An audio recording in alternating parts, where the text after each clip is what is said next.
introduce yourself, what school you're from? Okay, I'm Steve Keim. I'm from ASU, Arizona State University. I work in the neuroelectricity lab with Dr. Rosalind Sadlier. She's my advisor. Our research is in MREIT, magnetic resonance electrical impedance tomography, and what I'm presenting today is suppression of action potentials by external current in a bidomain model of neural tissue.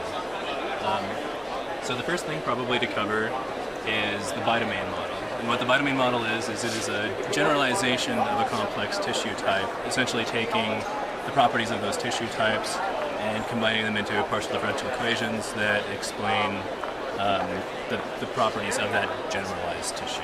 So it's been used in the past for cardiac tissue, and it's been used for later for neural tissue. It's both passive and active tissues. In our case, we're pushing active neural tissue. So this does support our experimental research in MREIT, and our first test subject is actually the aplysia ganglion that we have here. And so the aplysia ganglion consists of hundreds of cells, no more than about 1,000. And it's a well-characterized model, and it's good for these types of studies. So that's why we're starting with it. So what we've done is we've used COMSOL, finite element modeling software, to basically create the test sample chamber that we'll be using for our experiments, and also the ganglion within it. So you can see here the sample chamber is the one with the mesh around it, or in yellow on the right, figure 5b. And then the ganglion is the sphere within that, or in 5b, the circle in the cross-section. So below that we have the equations that describe both the partial differential equations in the bidomain, and then also the primary membrane current equation for the Hodgkin-Huxley equations. So and then we have our parameters and so on. So initially what we had done is we had established a threshold for where we would actually get action potentials or a propagation event. And in this case, that ended up being at 0.7 milliamps. So, and you can see here actually, and this looks a lot better in a presentation, but you can see this is over time at 50 milliseconds, 70 milliseconds, 75, 79, 90, and 110. And what's happening is we're initiating at 0.7 milliamps a propagation event that travels across this way. And so the red is pretty much crossing from right to left. And that's an action potential essentially traveling across this ganglion, or this generalized tissue that we're modeling. So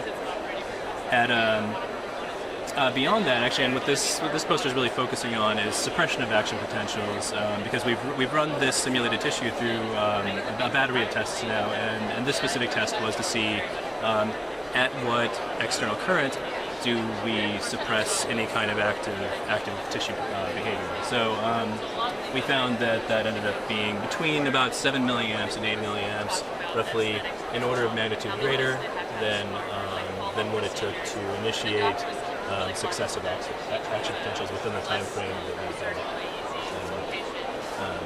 that we had originally modeled. So, and that more or less sums up what this poster is about. The rest of the results have to do with just additional little studies having to do with moving the ganglion within that test chamber, and the effect seemed to be that actually moving it from left to right, left or right of center from at those higher currents, you had a higher suppression of those action potentials.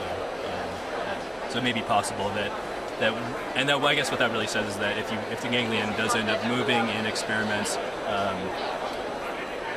will that what effect will that have? And yes, it could have an effect on whether or not the tissue is actually activated by the current that's being pushed through it.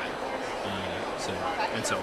So what this could eventually apply to, because in vivo you don't see results that are exactly like what we're modeling here, this could maybe better be used for something like a case of retinal tissue where you have bundles of axons that are traveling down into the optic nerve and optic tract. or even perhaps in something like a seizure disorder, where you have a generation of something like a propagation event that we're seeing here, and and that's obviously an important area of research that people are looking at recently. So yeah, that sounds great. And it's going to be a fun. Yeah. We appreciate it. All right, thank you. Thank you very much.